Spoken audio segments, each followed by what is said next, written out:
See, well, Be, I don't. should be live. Okay, I'll keep an eye on the stream. Oh, looks like it's coming Should be through now. live. Okay, yep, I see it live now. Hey, this is Tom and Rob. We're going live this morning. I figured that a lot of people are shut in, so it'd be a good time to just do a little chit chat back and forth. I do have some topics, but we don't have to stick to those topics. And I will go to that. I will try to go to that right now. Let me share my screen.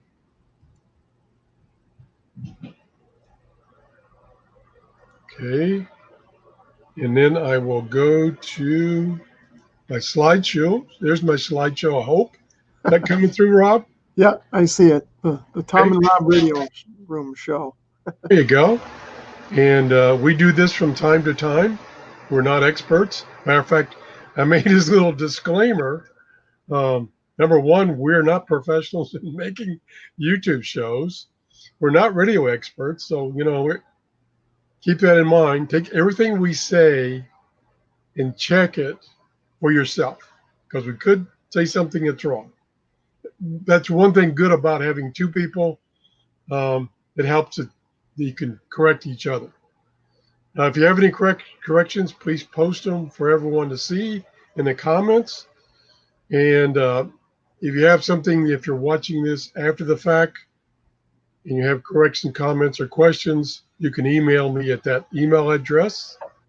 And Rob's YouTube channel is 741. On with the show. Okay, I made a little a list of things we can talk about. Again, we don't have to stay on these subjects. This is right here. Number one, surprise, Rob. Rob is going to tell us about his fox hunt. It was awesome. So we're gonna do that first. I didn't tell Rob that we were gonna do that. So this Rob is as surprised as you are. Next one, we're going to talk about sources of what's really going on in the world, what's happening on the ham bands. And number three, we're going to a little bit talk about CB radio and GMRS during these times, whether it's picked up. Number four, have you noticed any increase in communications on your YouTube channel lately via comments or emails? Rob's going to talk about our two channels. And this is a question I've been getting quite a bit lately, is what a simple antenna you can build to improve your shortwave listening. And I believe that questions are coming from people who are, again, locked down. They've looking for things to do. They found their old shortwave radio and want to know how they can improve their listening. And then lastly, which do you prefer, analog radios or digital radios, and why? That's just some topics we're going to talk about. So let's go to number one. Let me switch out of screen sharing and let me get so I can see where we're at.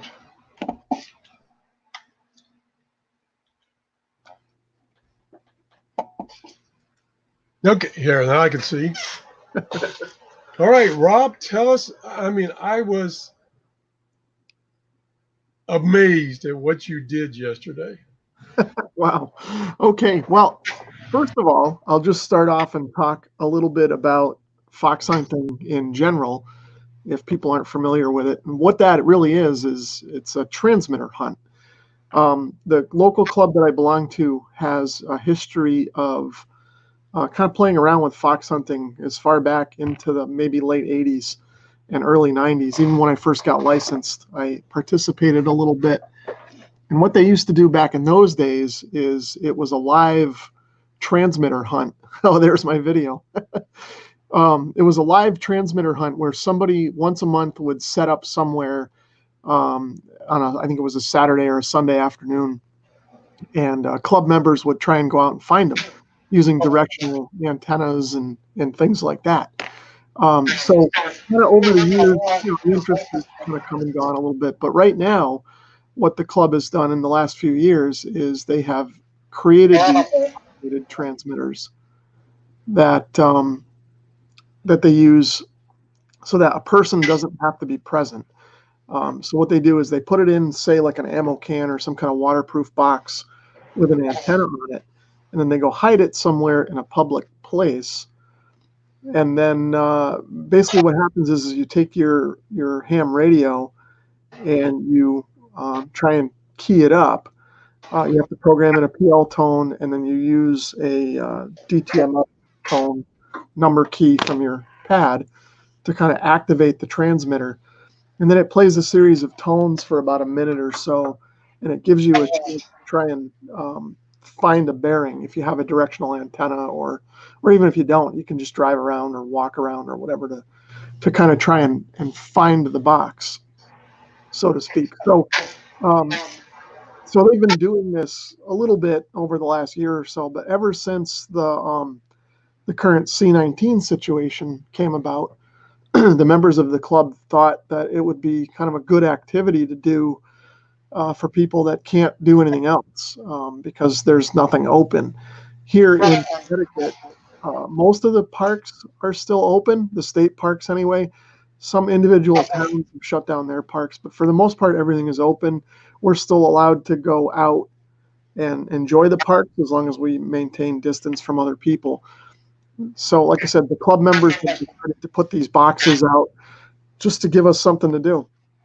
So, I don't know, a week or two ago, we started looking for them with my son, and he really got interested in it, which is kind of cool. He's 8 years old, and getting him into the hobby and exploring stuff like that is kind of cool for me. So, so anyway, we found 4 of them now. We went out yesterday, and we found our 4th one. And when I went out, I decided what I would try to do is live stream the process. So we did just that. We took my cell phone. The video was kind of shaky and it was windy, so it was noisy. But we went out and we kind of showed the process as we did it. You know, we went to the starting location and we heard the fox. We were able to key it up, and then we kind of tried to look on the map and figure out places to go. And we went to a place we were wrong, and then we kind of reassessed what we were doing. We used our radios to try and figure out where we were, and finally, after a little while and lunch break, we ended up getting to the right spot and found the fox. Unfortunately, the battery in my phone died about 3 minutes before we found the box, so I wasn't able to show us actually finding it. But other than that, it was a fun day, and it's a fun activity. Gets us out for some fresh air. We get to play radio and learn a little bit about direction finding and just participate in a club activity without actually being with the other club members, so that we can practice our social distancing and all that kind of thing. So that's kind of what we did for fox hunting in a nutshell. I don't know. I'm looking in the chat. I don't see anybody in there right now, but if anybody's listening and has any questions, I'm happy to answer them. What else did you find? Oh,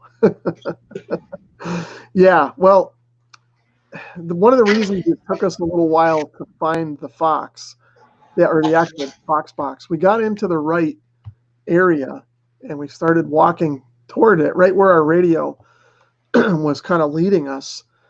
And I kind of looked down on the ground, and luckily I didn't smell it, but we saw it. It was a dead skunk.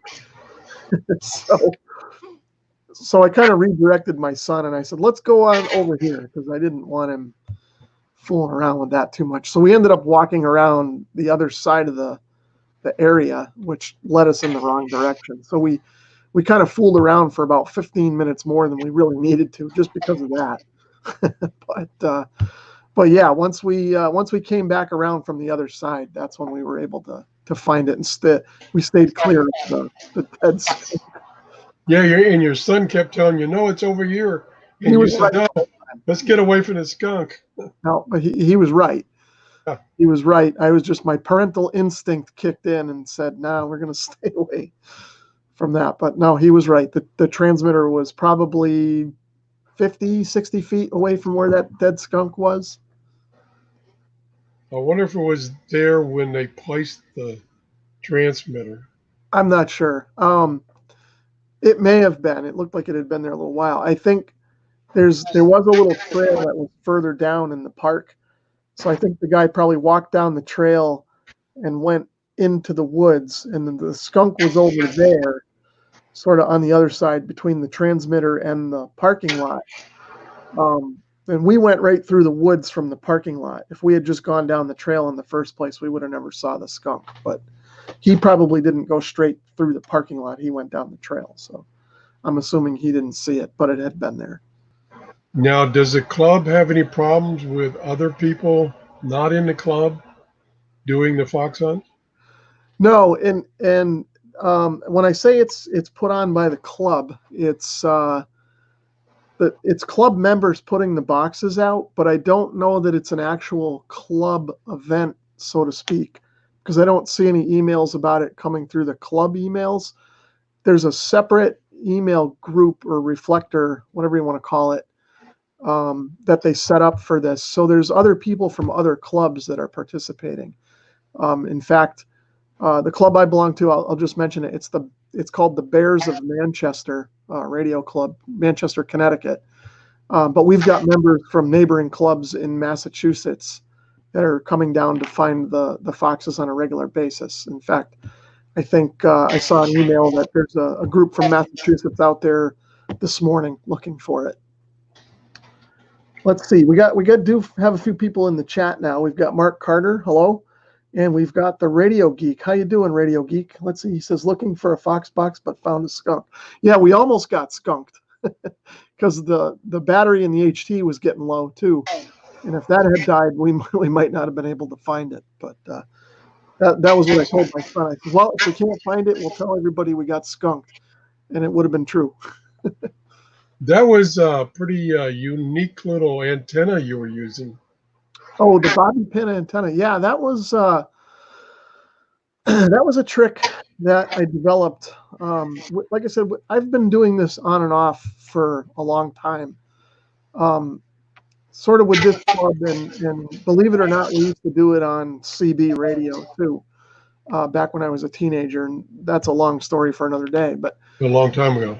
yeah, but the little antenna, if you guys didn't see my video, basically, and I think I left it upstairs, so I don't have it here. I can't show you, but I basically just took a BNC adapter, and then we took a bobby pin and kind of just bent it a little bit so it formed just a little tiny loop, and we stuck it in there. And that works really good when you're close in because it's not a good antenna, but it's good enough to pick up a signal when you're close and give you some attenuation. So what I do is I hold the radio against my body with that sort of facing out, and then we walk around in a circle, use your body as a shield, and try to figure out what direction to go from that. And then once you get really close, you take the bobby pin out and you use your finger as the antenna, and that's even less efficient, so you can get even closer. And then when you're within the last 100 feet or so, you just pull the adapter off completely and use no antenna at all, and then you're really close. But usually when you're in that close, you can find it. They don't make it that hard to find. Some of the people that are out looking for this thing are, they don't have the best eyesight and stuff, so they're not trying to make it too difficult to find. But I've heard stories that in years past, they've gone to the lengths of putting this thing in a cemetery and disguising it as a gravestone, kind of a thing. So they've kind of gone down a little bit on the difficulty scale, but again, they're just trying to make it a little more easy for some of the other newer people to participate. The thing that I think is interesting is this is really catching on. So the first box has been out and moving around for about a month now. Once a week, the owner moves it. A second box was deployed last week, and I'm told a third one is going to be deployed sometime this weekend. And there may even be a fourth one set up by another club on the other side of the state, down further south in Connecticut. So it's really starting to catch on. it's a lot of fun, and it's something that we can all do right now. Yeah, you can, like you did, you can do it in a small group, you Yeah. and your, you and your, in your case. And so you're not in a whole crowd. I remember a long time ago when I used to do it, it was a little different in that we would have a meeting at the starting point, and everybody would be there, and then everybody would start looking. So there was a crowd, and which you don't want to do nowadays. Yeah, and this club that I belong to, um, like I said, they have a long history of fox hunts, especially the in-person ones. But they've sort of scaled the in-person ones back to doing one a year on New Year's Day. It's sort of a tradition for the club, and I've participated in that for 3 years now, and that's a lot of fun. But like you said, Tom, we go to a central meeting point in the afternoon, 1 p.m. on New Year's Day. We go to a certain spot, and like you said, there's maybe a dozen teams or so, give or take. And we all mill around the parking lot and check each other's setups out and antennas and whatnot. And then we go off and find the fox. And then at the end, and because it's a live person, and they're usually using like an MCOM trailer or something like that, so they have ability to hook up to electricity, even if it's generator powered. So they run a crock pot, and they usually have some kind of soup or stew or something on for the people when they come to the final location, because more often than not here in Connecticut, New Year's Day is pretty cold. So we have coffee and soup, and it's a fun little club event and a good way to kick the year off. But that's the only in-person one that the club does right now. But yeah, I know what you're saying. You just can't do that right now with current kind of restrictions. It would be difficult to pull that off. Okay, let me see if I can properly share the screen again. And we will go back to this. And so here's Rob's channel. He made a series on this, a 5-part series that he posted during the day yesterday. And of course, he was live. So some people were able to actually watch him as it took place. So check this out. Pretty impressive the way he did this.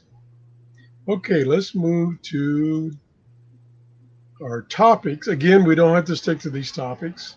The next one was sources of what is really going on in the world and what is happening on the ham bands right now with a lot of these people shut in.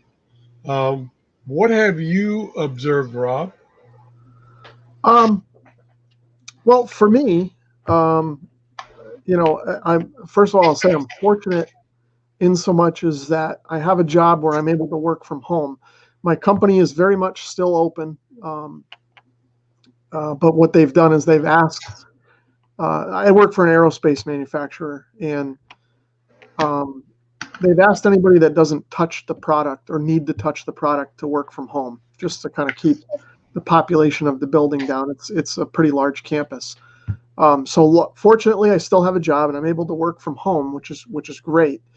I'm very thankful for that, because there's a lot of people out there that really can't work right now and want to. But anyway, having said that, now that I'm working right here, this is my home office too. I've got my ham radios here in the background that I can listen to during the day. Now, I don't listen all day because a lot of times I'm on the phone or I'm concentrating on something I'm working on. But if I'm to a point in my work where I can tolerate some background noise, or maybe want some background noise because it gets kind of quiet down here, I'll put the ham radios on and kind of tune around and listen a bit. So, when you're tuning around, especially 80 meters, I like to listen to ham bands more than I do shortwave stuff, by the way. But anyway, as I tune around the ham bands, a lot of the talk that I hear is of, the C-19 situation. Whereas, before all this hit, you hear a lot of, you'd hear just the usual kind of daily chit chat and radio stuff, technical stuff, whatever. But a lot of people now are just discussing the situation, and kind of to probably where you're leading with, the topic in the first place. There does seem to be more activity kind of on the air, HF and VHF wise. I keep the VHF radio on too. It's probably not in the shot right now, but I have a 2-meter radio that I monitor the local repeaters on. And what I've noticed is I've heard a lot of call signs on there that I haven't heard in the past or haven't heard in a long time. And a lot of the call signs I'm hearing are hams that have been licensed for a long time, but maybe took a break from the hobby. And kind of to what you said before, Tom, they're pulling out their gear and because they've got nothing else to do. So they're pulling it out, putting it back on the air and testing it out and just getting back into things. So definitely on the VHF side, I've heard more activity from, people that have been dormant for a while. And then on HF, a little more rag chewing, a little more activity and different topics discussed during, the rag chews and stuff. I'm not much of a contester, but I've heard from friends that even the contests, the participation is up a bit, even though the bands are supposedly, dead. But there's more people on the air because that's all they really have to do at the moment. Before I turn it back to you, Tom, I'll just check the chat. Mark Carter says, "Sounds like a good way to spend New Year's Day," and yeah, I agree. It's been a good tradition that we've fallen into. And then the crazy Nordlander, hello, thanks for stopping in and thanks for joining me on the fox hunt yesterday when you were able to. But let me give it back to Tom and let's see what your thoughts are on that topic. What have you noticed? Well, I haven't noticed too much conversation on the higher bands, VHF, but I have noticed on like 40 meters, there's quite a bit of activity on 40 meters. And I think, and it's not necessarily talking about the virus, it's just people reaching out to have someone to communicate with. And that's kind of why we're doing this show this morning, just kind of reach out and talk to people and discuss things. So that's kind of been my observation. I have been, and I did a couple of shows on it, I have been monitoring worldwide broadcasts from like the UK, from Canada, to see what their take on the virus is. And you get a little different insight than what I get in the United States, living in the United States. So that's been interesting. Let's see what we got next. What types of things are they saying that are different? Can you pinpoint anything or? Well, I don't want to get controversial here. Okay. But you don't know who to believe. They will say one thing about what's happening in the United States, and then of course the people in the United States will have a different take on it. And it's pretty tame for the most part. In some areas, it's pretty quiet. They don't want to give out any information. Yeah. So I know Canada is pretty straightforward. They don't pull any punches. They just say it like it is. And that's quite interesting. I'm hoping that shortwave bands will improve so I can get these more stations and get them more often. Okay, let's see what else we have on the agenda. Let me know if it comes up. Is agenda up? Yep, it's up. Okay, so that was that one. The CB radio and GMRS, is it picking up during this time? I have not. I listened to it for a couple hours for the past couple of days, and no. I thought this would pick up, but it has not. Maybe it's just listening conditions, but I thought for sure I have a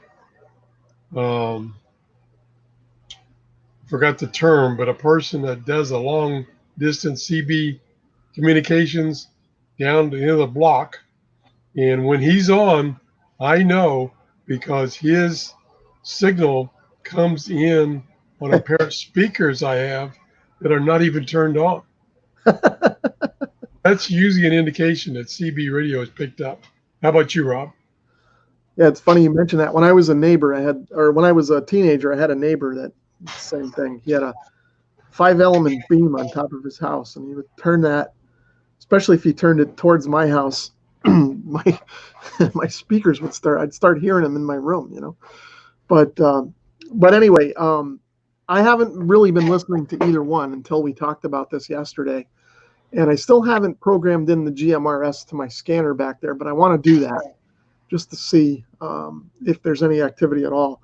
But I did put the CB on last night for an hour or two, just to listen in and see if I heard any activity, anything different. And it seemed about the same here in Connecticut. There's northern Connecticut anyway. There's a group of guys that are pretty active in the Enfield, Connecticut, Springfield, Massachusetts area. That have always been there ever since the 90s. And they were still there. They were on last night talking about more technical stuff, just radio stuff. They weren't, they didn't seem to, I didn't hear any new voices or anything. I checked all the channels. It seemed pretty quiet other than them. There's two groups. There's one group on AM, channel 32 something, and then there's a sideband group that's usually a little more, and they were on too, just doing their usual thing. So haven't heard anything different, but now that you've brought the topic up, I'm going to start listening a little bit during the day when I'm home. I may even try and, I've been just listening on my general coverage receiver here, but I have a couple of CB radios that I might dig out and put on the bench here and just listen and see if I hear anything different during the week, during the business hours. People are traveling. I've got an interstate not far from here, so maybe I'll even put it on the trucker channel and listen to those guys. Just something different, and see what I hear. And then, like I said, the GMRS, I'll put that in too, see if there's anything there. But so far, I haven't noticed anything. I don't know if anybody out there has. I'll check the chat. Let's see. The Radio Geek is saying, I remember as a kid having an RC car that would pick up CB radio and make the car jump all over the place. That's funny. The kid next door had one, and I discovered that I could do the same thing to him, but he didn't know what was happening. So he'd be out there using it, I'd key up my CB radio, and he would go nuts, and it was a way for me to play a joke on him. I eventually told him what was going on because he thought his car was broken, but no, it was just me messing around with him. Let's see, UK. Oh, let's skip one. Mark Carter says the UK and the States work together with their news. That may be. Like Tom said, we probably won't get too controversial on stuff. And then let's see, there's a Tom in the chat. He said, nice name. I assume because you guys share a name. And then we got Radio Geeks comment. And then Mark says his Vox guitar amp used to pick up local taxis during band practice. I can imagine that would be frustrating if you guys were, trying to jam out and you're hearing taxi dispatch or something like that come through. But yeah. Anyway, I guess that's it for me on the CB and GMRS stuff. Okay, this is really a question for Rob because I always did a show about me. Have you? Oh, I see a kitty. The cat's back there. Okay. Have you noticed on your channel an increase in comments? Yeah, why don't you go first, Tom, on that? Okay, well, one thing that I've noticed on my channel over the past couple of weeks is I'm getting, look out, cat's gonna get you. She'll go behind the monitors and fall asleep eventually. Is I've seen a significant increase in comments on my channel, which is fantastic. And I think it's due, again, to people being shut in have more time on their hands. Maybe a lot of people, when they watch my videos, they just kind of listen to them in background and probably fall asleep, so they don't comment. So that's what I was asking. That's what I was going to ask Rob is, have you noticed it on your channel? Not really. Maybe a little bit more commenting on the channel. Um, it seems to be about the same. But I have noticed more views and watch time. As a YouTube creator, we kind of keep an eye on some of that stuff to know whether we're creating videos that people are watching in the first place. But overall, yeah, my channel, there's been more people watching the videos, especially my older ones that I make on repair videos, because I think, to Tom's point, people are stuck at home and they're finally getting around to maybe fixing something that they've put off, or maybe they can't get somebody out to their house to fix something because the repair shop is closed or whatever. So they just figure they're going to tackle it themselves, and they find one of my videos and attempt it themselves. Comments though about the same. I will say yesterday though, of course we talked about this yesterday morning, but then it seemed like yesterday throughout the day I had maybe more comments on a general day than I normally would get. But of course I did 5 live streams with the fox hunt, and that was some of it, and that kind of a thing. But yeah, comments about the same. Watch time definitely is up. Let's see. Nordlander's got a couple comments. He says, just from scanning through the HF frequencies, I hear some that are going along with the lockdowns and others becoming defiant against leaders in our government. Here in Minnesota, I am surprised by the liberty the governor is giving us, but watching events and orders given with caution. Yeah, that's interesting. I've heard a little bit of that too. Everybody's got their own sort of take on things, and each state's a little bit different too in terms of what they're mandating happen. I live in Connecticut, very close to the Massachusetts border, and a lot of times my wife and I will go shopping in Massachusetts because the stores there are about the same distance away as they are from the ones in Connecticut from where we live. So just for something different, we'll go to shop in Massachusetts. But we haven't done that since all this happened because I don't know, what the borders. Nobody's going to stop you at the border. I see Massachusetts cars in town all the time still, but at the same time, I just don't want to take any chances and trying to abide by what people are saying and stay close to home, kind of a thing. Let's see. Mark Carter is saying, here in the UK, the police have been breaking up large parties due to the Easter weekend break. Most people are home anyway. That's interesting. I don't know what's happening state to state. I heard some talk about some things like that in Rhode Island, which is not far from me. But here in Connecticut, I think the police are told to gently remind people not to gather in groups. But there's been no, it's not a police state or anything like that here at all.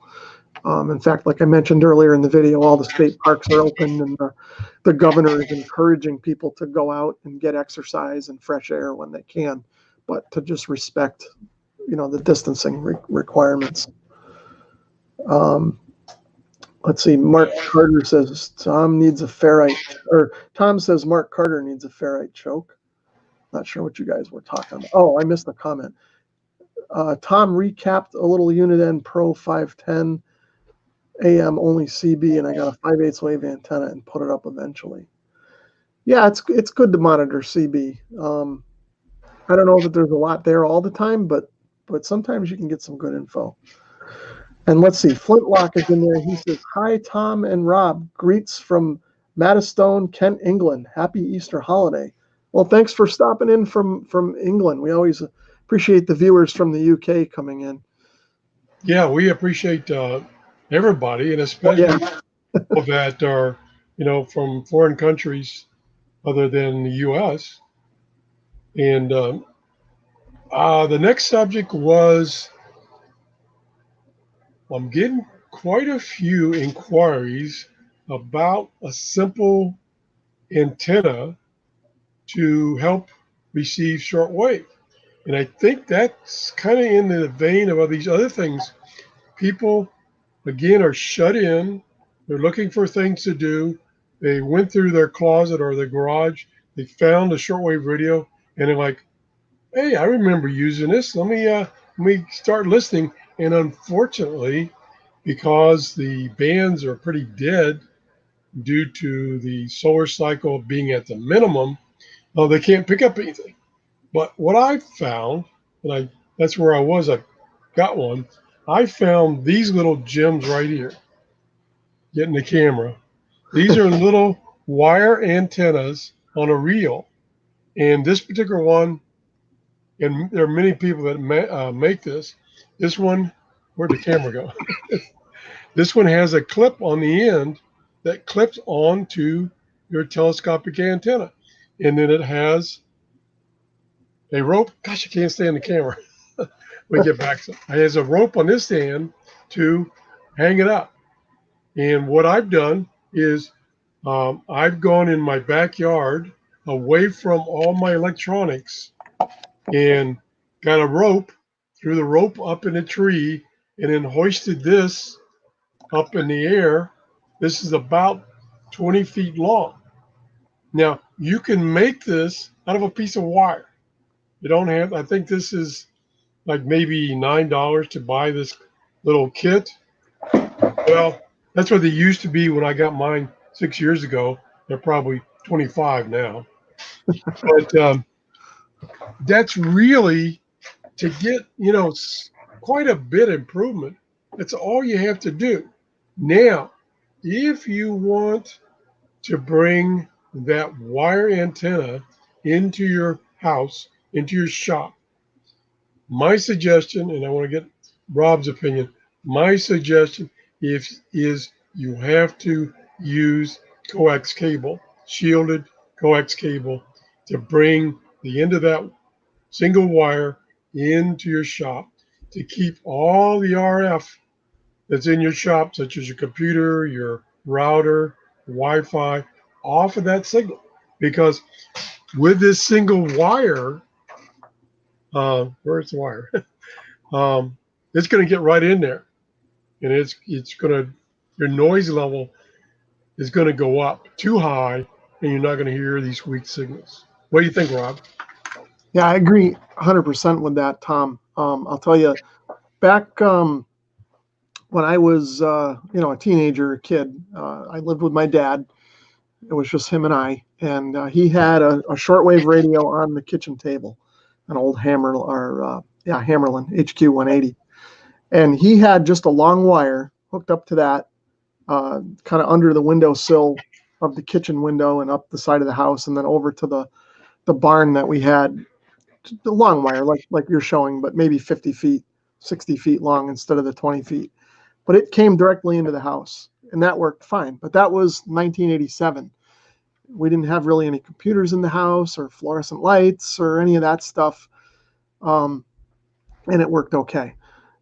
But nowadays, like Tom said, with all the stuff in the house, you want to get that antenna as far away from that stuff as you can.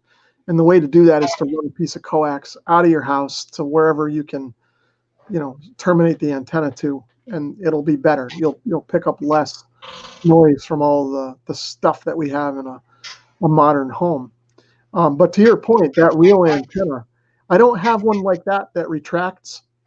I have one. I was going to go grab it, but I'll just describe it. It's kind of the same thing, but it's just a piece of wire that you wrap around a piece of plastic. It came with my Texan PL660, which is a great little shortwave radio. And I take that radio with me when I go camping, and that antenna, and I just throw it up in a tree or over the tent or wherever I can, get it as high off the ground as I can. And I'm amazed at what I can hear just on that wire. Now, of course, I'm usually out camping, so we're away from noise sources and things like that in a campground usually. But just a piece of wire like that will work surprisingly well if you're away from the noise sources, like Tom said.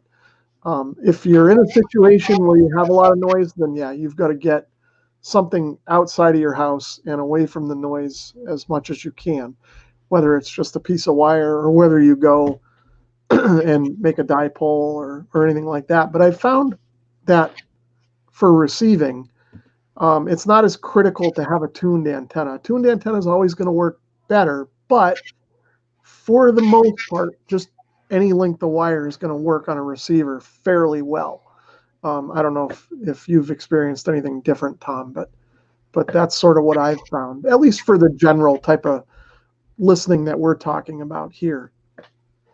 Yeah, one of the setups that I have used when I go out in the field, and again, to get away from the RF in my house and in my neighborhood, is I bought a fiberglass fishing pole.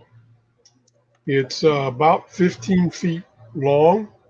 I take a piece of wire, I attach it to the top, I shoot that telescopic pole up in the air, I use some bungee cord, and I tie down the antenna to a post or something, and then I string the antenna down to the radio, and it at least doubles the signals that are coming in, at least.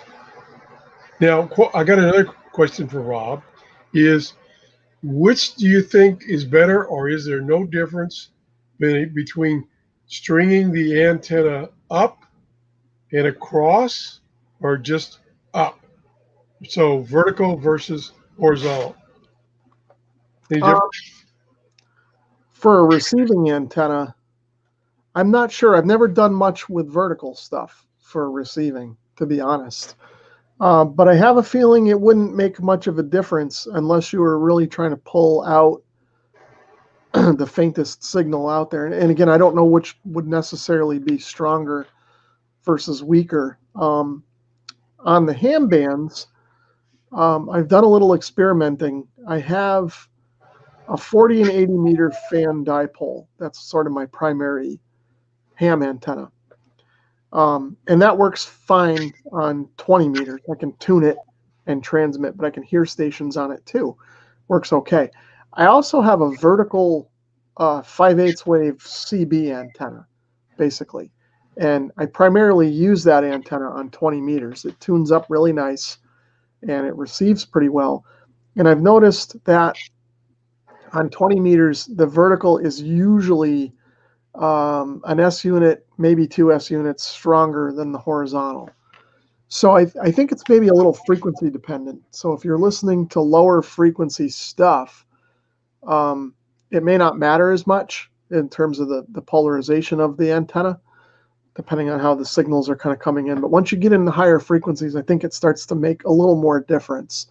And again, depending on what you're trying to listen to, one may be better than the other, I guess. But I'm not an expert on that situation to kind of tie in your first slide. We're not experts here. Let me check the chat here. Go ahead. We got, where did we leave off? Let's see. The Radio Geek was saying in Michigan, the parks are open, but some things in the park are closed, such as playground equipment. Yeah, that's sort of the case here too. Any playgrounds and things are closed, but the parks are open. Let's see. Tom says in Australia, we have 27 megahertz CB and UHF CB, which is similar to GMRS, FRS, MERS. Interesting point about that. My last job that I worked at, my boss was into the overland expedition style camping, whatever. Anyway, long story short, he didn't import it. He bought a Toyota Land Cruiser, 1983 Toyota Land Cruiser that had been imported from Australia. And in that rig was an Australian UHF CB radio. And we were trying to figure out if we could do anything with it. One day after work, we were kind of fooling around with it, but it didn't work. So we just left it. But yeah, it's neat to see the different countries and what they do differently with their stuff. Let's see. Mark says there are great outdoors. I use one on a small XH Data 808. Must be talking about your real antenna, Tom. Yeah. Let's see. The Nordlander, he says, a light bulb coming on here. I have a Lufkin 100-foot roll-up tape measure. I could use to do this. Yeah, you might be able to get that to do something. A tape measure, I'm experimenting with those too. They're cheap. They're easy to store and work with and put away and things. And you can have a lot of fun with them. You can go to Harbor Freight and get them pretty cheap. So you might be able to make something of that for sure.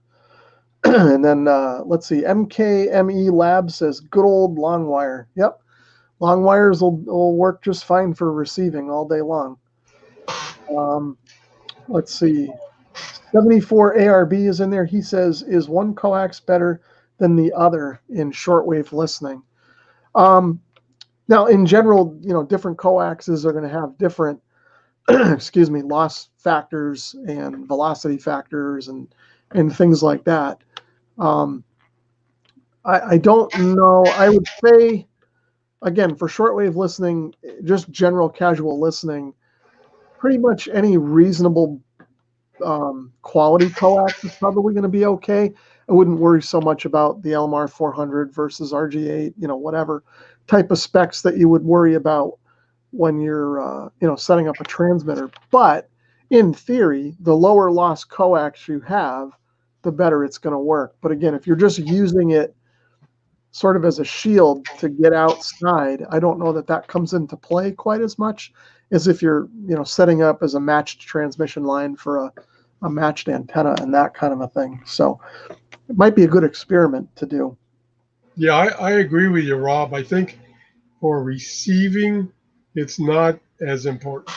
Transmitting, it's extremely important. Yeah. Because when you're transmitting, the lower loss coax cable is best to get the maximum power out to your antenna. Yeah, you want that power transfer when you're dealing with a transmitter. The receiver is a little more forgiving on that. And correct me if I'm wrong, Rob, as far as transmitting, tuners to antenna tuners can be a little misleading. You could use a tuner and get a great SWR reading on the antenna, but still it's not really getting out. Right. You can depends on the tuner and sort of the configuration and everything and how well your antenna is matched in the first place. But yeah, the tuner can have a lot of loss in it. Basically what you're doing is you're making the radio happy, so that you get that power transfer, that impedance match. The word tuner, from what I understand, is kind of a misnomer. It's really an antenna matcher. The only way to really tune an antenna is to go make it resonant by trimming it, lengthening it. But yeah, you're basically just trying to match the impedance between the transmitter and the antenna. And you still have a lot of loss in that tuner. Yeah, you can definitely have loss in the tuner. Not to say you shouldn't use one. They certainly have their place, but I've always preferred a resonant antenna over something with a tuner. Exactly. Well, need to catch up on the chat there. Getting a lot. Yeah, there's a lot going on. So let me get back in there. Let's see. Alberto is in there. He says, "Hi, Tom and Rob. This is for any of you. I always ask Tom this question. What is the best time for me to listen to shortwave in my region? This is Limon, Costa Rica. What do you think, Tom?" Well, it really depends. And I would say in general, because shortwave is so finicky, you can listen to shortwave at the worst time normally, and it's great, just because other factors have changed. But in general, for my area, and it's equivalent in your area, is late afternoon, evening, early morning, before sunrise in my area for shortwave. Is there a particular time of day where there's more programming than others, Tom? Like, do they target an audience? Generally, no, because most of the worldwide broadcasters are realize that people that are listening are in different time zones. So as far as the international broadcast, no, they're pretty much 24/7. Okay. That's what I've observed. Okay. So let's see. I don't know if I can pronounce this properly, but Nirdini Mazari is in there. He says bonjour. Um, let's see. Tom from Australia says, "Awesome. Love me a Land Cruiser. Yeah, they're cool." Um, he like I said, that was imported from Australia, so it was a right-hand drive, and it was somewhat rare because it was one of the last FJ. I forget the exact model. Maybe you know Land Cruisers better than I, but it was one of the last years made. It wasn't available here in the States. It was only available in Australia, but he imported it in right-hand drive. He took me for a ride in it one day, and I'm going down the road as a passenger in the left-hand seat, which is normally the driver's seat here in the U.S. And that was a little strange. And it was a nice day. Had my arms out the window, and people are looking at us crazy, like, "Hey, that guy needs to put his hand on the wheel." But I love those Land Cruisers. I kind of miss working with him. That was he was a cool guy. He was really into those Land Cruisers. Let's see. Alberto says, "Hi, Tom. I have to ask you also to facilitate me with information on obtaining a Grundig 750 or the Texan 2000. Where can I get one at a good price?" Any ideas, Tom? No, right now, and I don't understand it. Right now, popular shortwave radios, new or old, the prices are just astronomical. About a week ago, somebody sent me a comment after viewing one of my 750 shows, and it might have been this gentleman, that he was looking at one, a used one, and it was $3,000 for a 750. What? Yeah. And I know actually did a show probably 6 months ago about eBay and about prices that are just out of sight. I mean, I I was actually given my 750, and the cost at that time, this was 4 years ago, was about $250. You cannot find one right now for less than 350. It's Wow. just I don't understand it. I mean, the shortwave bands are in the toilet right now, but yet everybody's trying to gobble up these shortwave radios, or maybe it's just people that have the shortwave radios. The bands are no good, so they're trying to get rid of them, and they're just asking astronomical prices. Interesting. Now the 750, that's not in production anymore. I'm not No, familiar. Okay. Um, the so, 2000, oh, go ahead. Texan 2000 is a newer one. Okay. So I'll mention to Alberto. I don't know if in Costa Rica you have flea markets like we do here in the States. I've actually been to Costa Rica. I love your country, by the way. My wife and I visited once. We'd like to go back at some point. But anyway, here in the United States, we have flea markets. We have some flea markets, or what we call hamfests, that are devoted to radio equipment. Sometimes you can find stuff there at a more reasonable price. But we also have, at least here in Connecticut, where I live, we have a general type of flea market that happens every weekend in the summer. So you just go to this location and you can go and sell stuff, or you can go and buy stuff.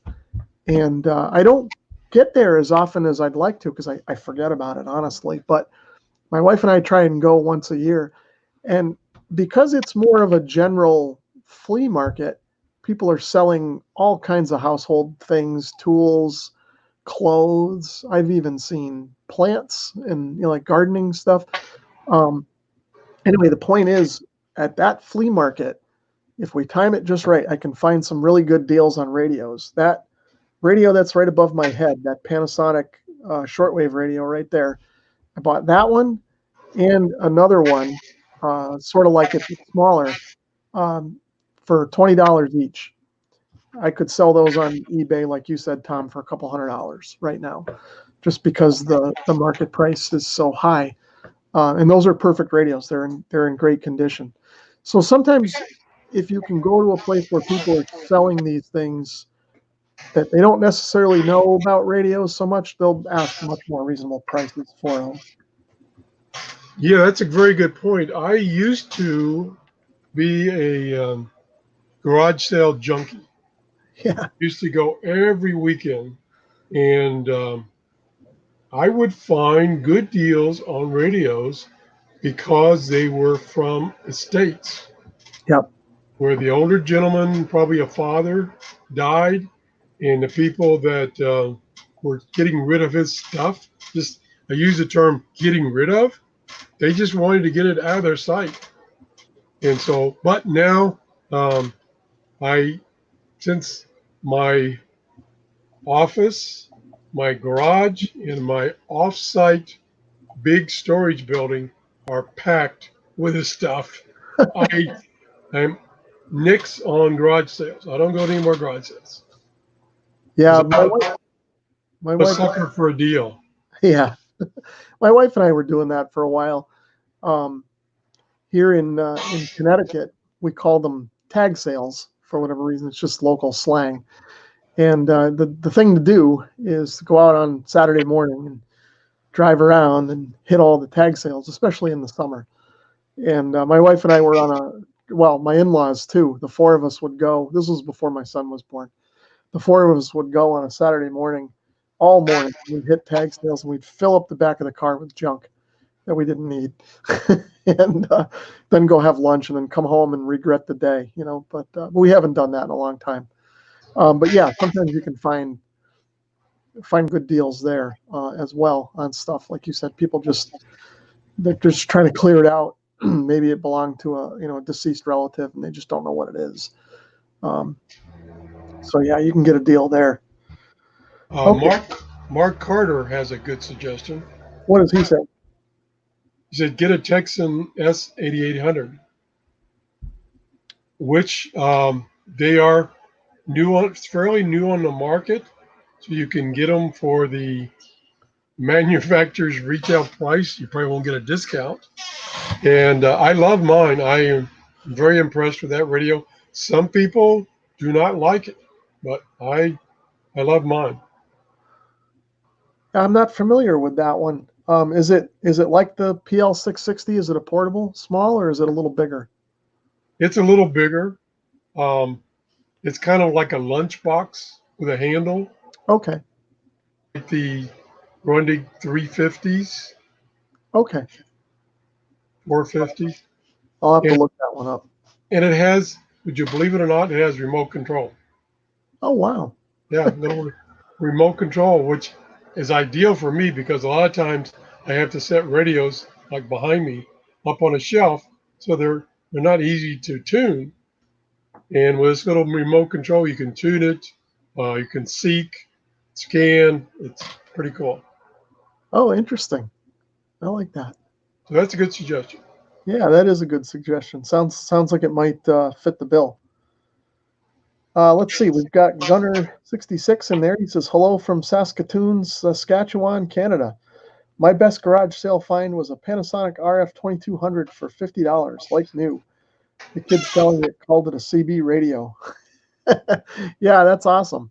Um, like I said, you can find a deal like that once in a while, and I sort of have mixed feelings on that sometimes, uh, because on one hand, that the thing is worth more to the right person. You know what I mean? So you almost feel like you're ripping them off a little bit, but at the same time, it's probably really worth what that guy is asking for it, and all the other prices are inflated.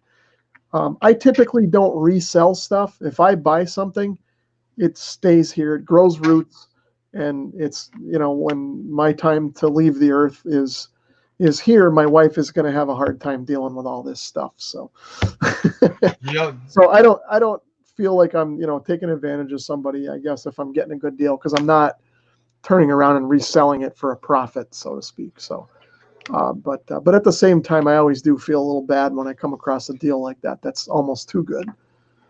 yeah, same here. And unfortunately, early on, I did resell some of my radios.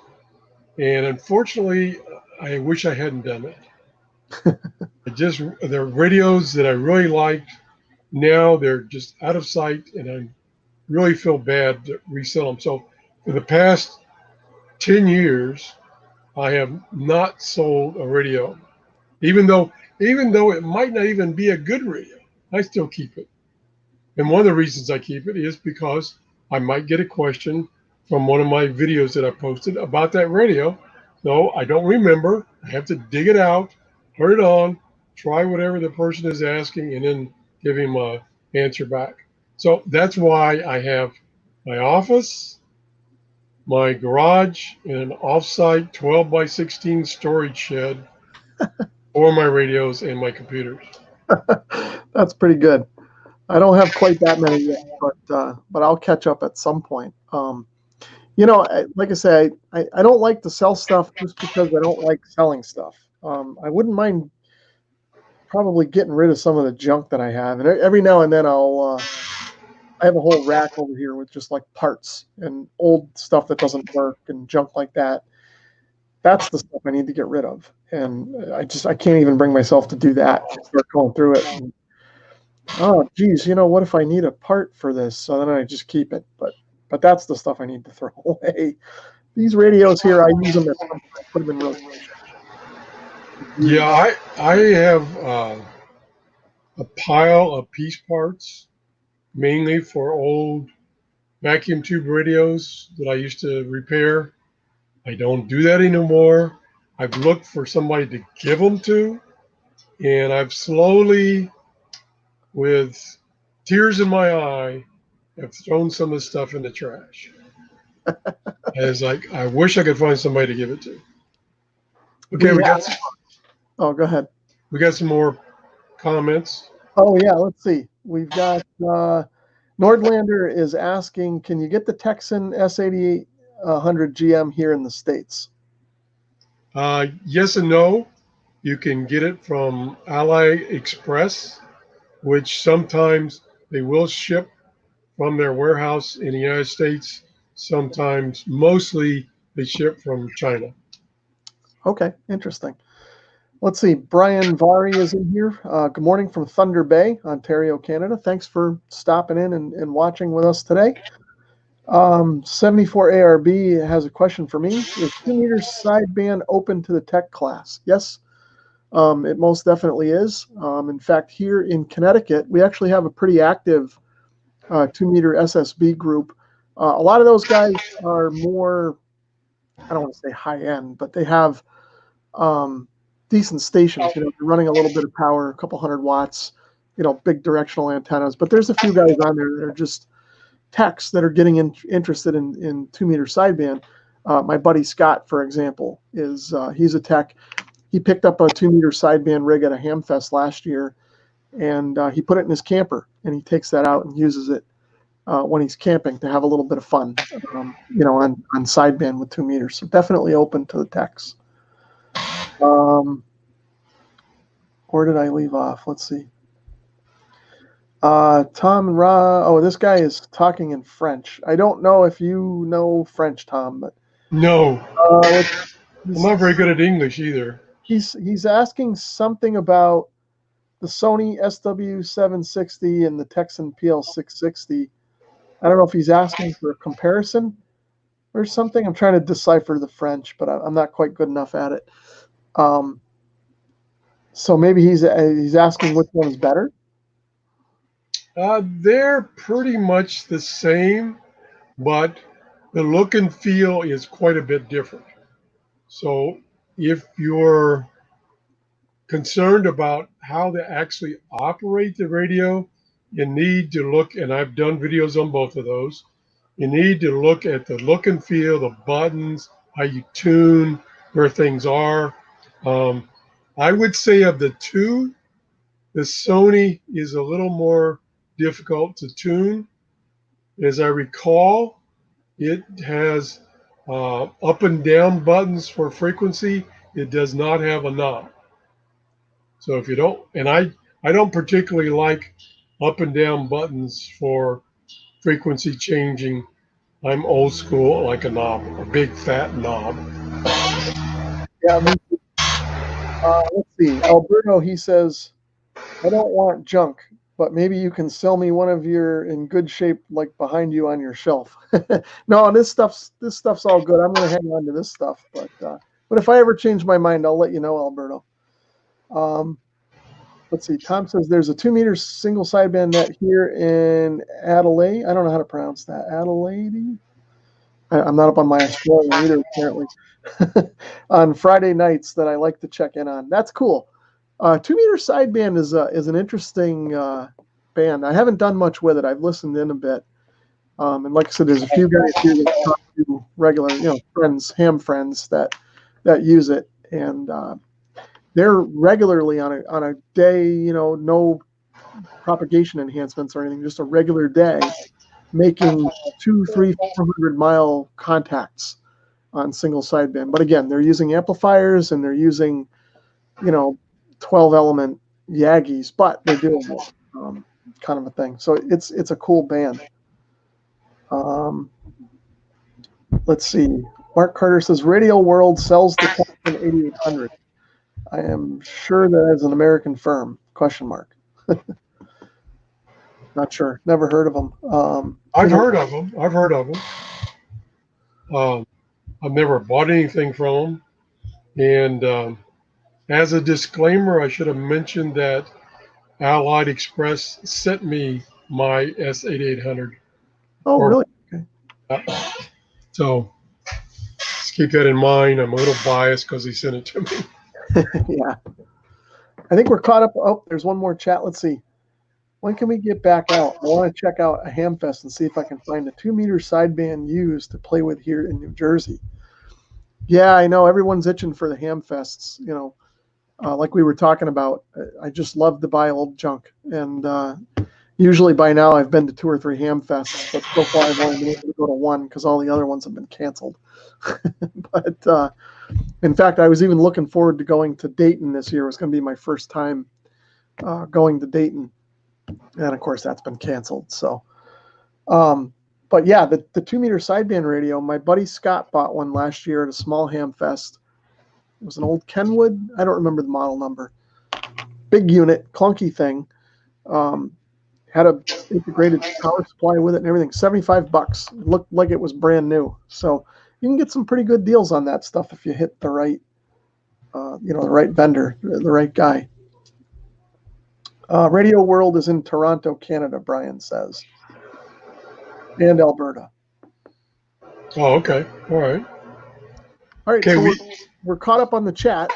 Do we have any more items left on the agenda? Yeah, we have one item left, and that's do you prefer analog radios, meaning like the radios behind you, or do you prefer software-defined radios, which are just do you have one on your shelf there? Yeah, I got the SDR Play there. I got this one here too. Yeah, there. So it's just a black box, which requires a computer to do most of the work as far as tuning and changing antennas and stuff like that. So I am from old school. I love big, fat, heavy analog radios with lots of knobs, but I am hooked on software-defined radios. They are so convenient. I love ones like the one Rob showed that the software allows you to use it as a scanner on all bands, HF, UHF, VHF, and you can record in that software. So, boy, I have really did one show and I called it "Going to the Dark Side." Some people think that SDRs are the dark side because they're not real touch and feel radio. How about you, Rob? Yeah, I like them both. And it depends on the mood I'm in and what I'm doing with the radio. If I'm just listening to the radio and I'm doing other things, kind of like I mentioned earlier in the video, I'm working from home now every day while we're in the middle of this situation. So while I'm working on my computer here and doing my, my day job, I like having these, what I'll call analog radios on in the background, even though this one's sort of a hybrid. Um, I like having those on because I'm listening to the radio. I'm looking at the computer and focusing on other things. If I want to come over here and quickly change a frequency, I can just turn the knob, like Tom said, whatever, or turn it off. Just hit the button. I don't want the software-defined radio on the computer because I'm doing other things on the computer. It would distract me. And that's the case, like if I were just puttering around the shack. Say I was over at my bench back there soldering or doing something and I wanted something on in the background, it would probably be one of these analog radios, kind of a thing. But if I'm really interested in focusing on the radio, or I really want to play with something or pull out a weak station or do something like receive a digital mode or like like the airplane ADS-B data, or say I want to monitor FT8 for some reason, something like that, then obviously I'm going to turn to the SDR, because there's just really no substitute for the customization that you can do with the software. There's almost too much. It can be a bit overwhelming, and I get a lot of comments like that on my channel from people just starting out. Like they get a little bit overwhelmed by all of the features that are available. But that's the beauty of the SDR, is that you have so much control, and then you can see the waterfall and see the signals and really pull some things out that would be a little more difficult to do on an analog radio. So I think each have their place. And if I had to pick one or the other, if I couldn't have one or the other, I'd say I'd probably lean just a little bit towards the analog side. If I could only have one radio, it would probably be just like, if you had a razor, I'd be just on the side that you'd fall on, just slightly over. So it's really pretty close for me, but analog would probably win, just barely. Yeah, and I'm always speaking about receivers. Yeah, I agree. But to me, to have all the features and variables that you get in an SDR with good software, to put that in a hybrid radio, we'll call it, would cost thousands and thousands of dollars. Yeah. Nowadays, you look at like the Flex radio, the Flex ham radio. Yeah, those are what you're talking about, and they're super expensive, but they're nice radios. Okay, that's the last thing we had on the topics. Again, we can wrap up and talk about anything that anybody wants to talk about. You can check the chat room and see if we've got any questions. Yeah, let's see. They're scrolling by quick. Let's see. Tom's. I think I went back to Tom. Tom was saying something. If you can get an ICOM 706, they're an amazing radio. That was on the 2-meter sideband topic. I agree. That's a great radio. Too bad they don't still make them. Yeah, I have one of those. I have a Mark II. Oh, okay. I never owned one, but I've heard a lot of good things about them. There are fantastic radios.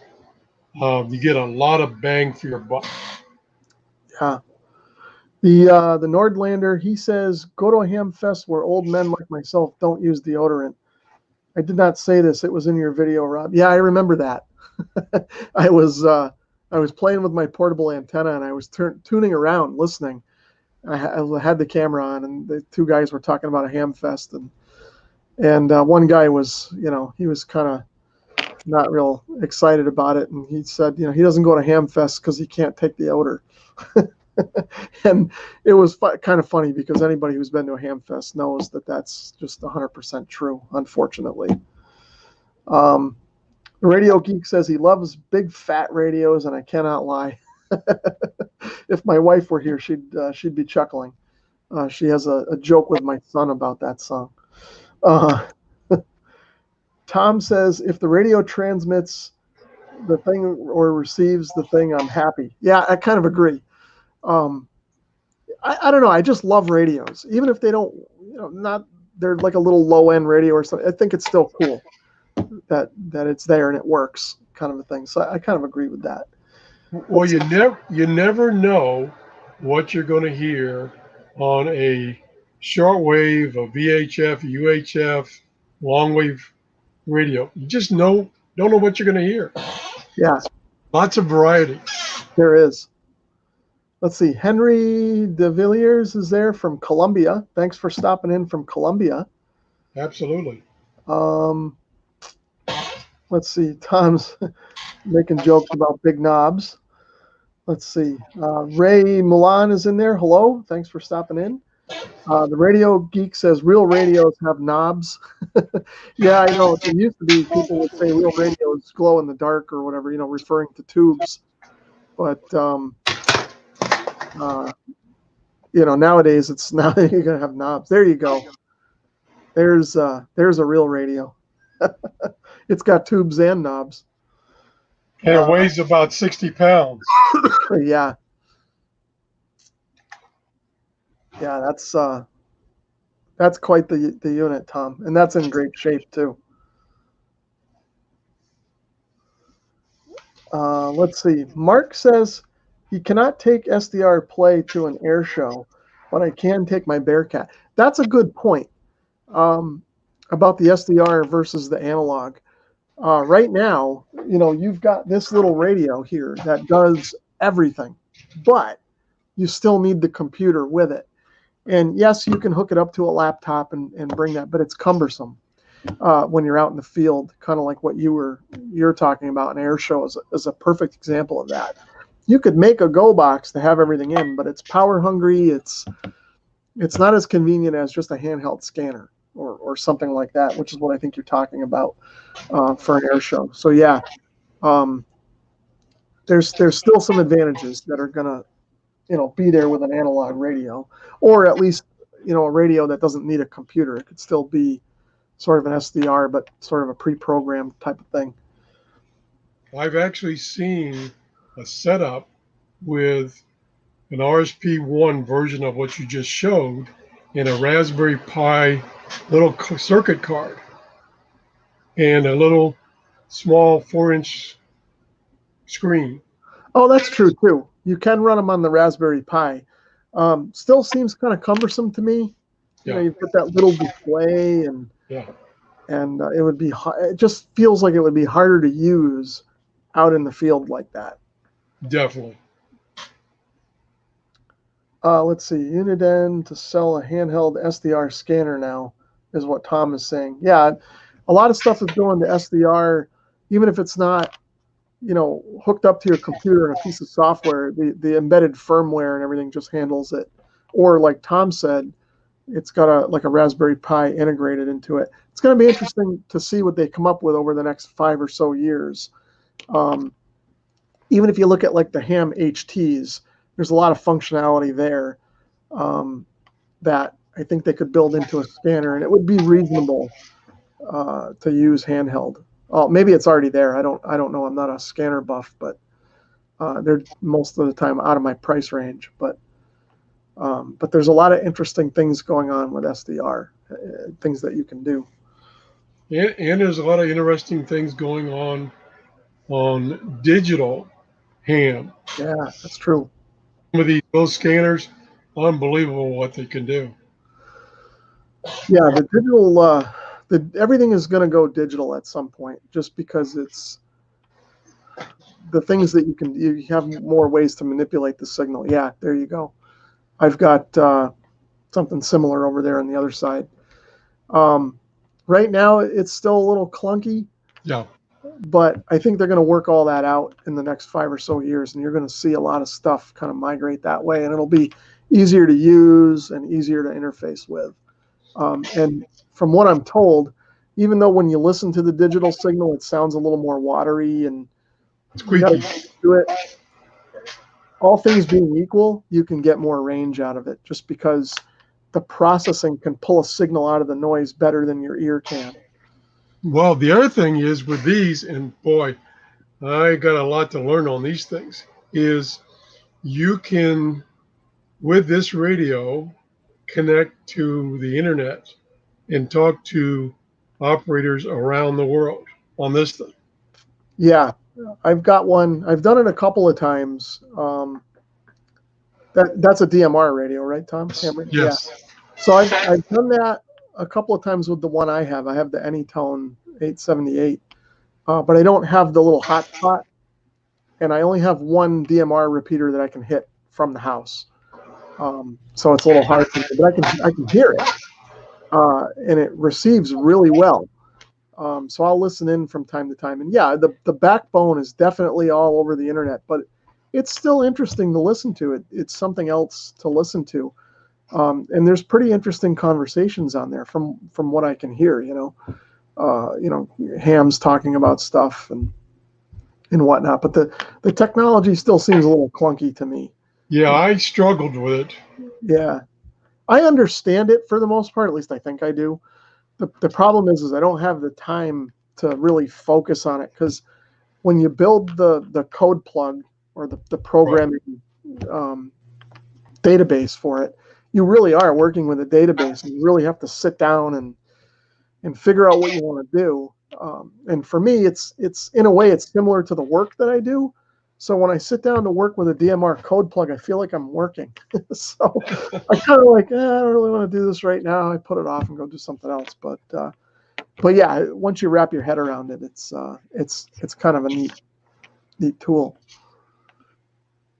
Okay, we've got a lot of comments. Good. Oh, yeah, you're getting away from us again here. Let's see. Alberto is saying, please answer me this question. Please, my radio doesn't say SSB. It says it only has a high and a low. Is this USB or LSB meaning? I'm not sure what radio you're talking about, Alberto. Let us know what radio you're talking about. Maybe we can answer that. I think what he's referring to is a band switch. Yeah. High, low bandwidth. Oh, could be. Yeah. Which has nothing to do with USB upper and lower sideband. Right. Your sideband will normally be listed as mode or something like that, I think. Whatever that translates to. Henry says his R390 won't go to an air show. No, I don't think so. Yeah, probably not. Tom says his DMR handheld is a Baofeng DM1702, and it is usually set to talk group 31621, which is a ham radio crash course talk group. Okay, so you're tuned in to Josh's group. I don't know if you've seen me on the YouTubers bunch, but I've talked with those guys a bit through YouTube. I don't, like I said here, I don't have the hotspot yet, so I can't. I assume that's a Brandmeister talk group, and the repeater that I can get is not on the Brandmeister network, so I can't get on that talk group and listen. But at some point, I want to get a hotspot so I can listen into some of that stuff, because like I said, I think there's some interesting topics going on there. And then Tom says recommend building a hotspot, but make sure you get a factory calibrated one. Yeah, if I get one, I'm probably going to get the one. I don't know what it's called. I always forget the cheap one that's available on Amazon. They're like $100, $120. It comes with a little Raspberry Pi or whatever it is, and you got to tweak it a little bit, but that's probably what I'll do when I get there. Alberto says Radio Shack Pro 75. That one sounds familiar, but I can't. That's just a basic scanner radio. Okay. It will not do, if this is relating to the single sideband. Yeah, that's his radio. Okay. Most scanner radios won't do single side. Yeah, okay. I follow you now. Even the more expensive ones. Yeah, what was it? I almost bought one back in the day. What was that brand? It was a handheld scanner, and it was like all bands, and it had sideband in it. AOR scanner? Is that what they were, Tom? Oh, yeah. Talking about big bucks. Yeah, I was saving up for when I came close to it back in the, I don't know when it was, late 90s maybe. I really wanted it. But I just got to the point, I'm like, I couldn't spend the money. It was I've had that one on my wish list for years, But they, number one, you don't see them on eBay much, and number two, if you do, they're like 5 or 6 times the original price. Yeah, they're not made anymore, right? No, they weren't made that long. Yeah. They had a short run. Let's see. Henry says, yeah, the AOR has the SSB. Thundercat 1 says, waves hello from Texas. Also looking good, Tom. Thanks to you in your video on YouTube. I recently passed my tech. Awesome. Right. And my radio hobby options have really expanded now. Again, thank you so much, Tom. You're very welcome. Yeah, and congratulations on getting your tech. Thanks for jumping into the hobby. Yeah, I'm glad to hear that. Yeah. Let's see. Tom says from Australia says AOR makes brilliant receivers. Yeah, I've never owned one, but I've heard good things about them. Yeah, but they're very pricey. You get what you pay for with those. Okay. Pay big bucks. You pay big bucks, but you get good radios. Yeah. Alberto says his happens to be a desktop radio. Is that the 75 is the desktop scanner? I'm not sure.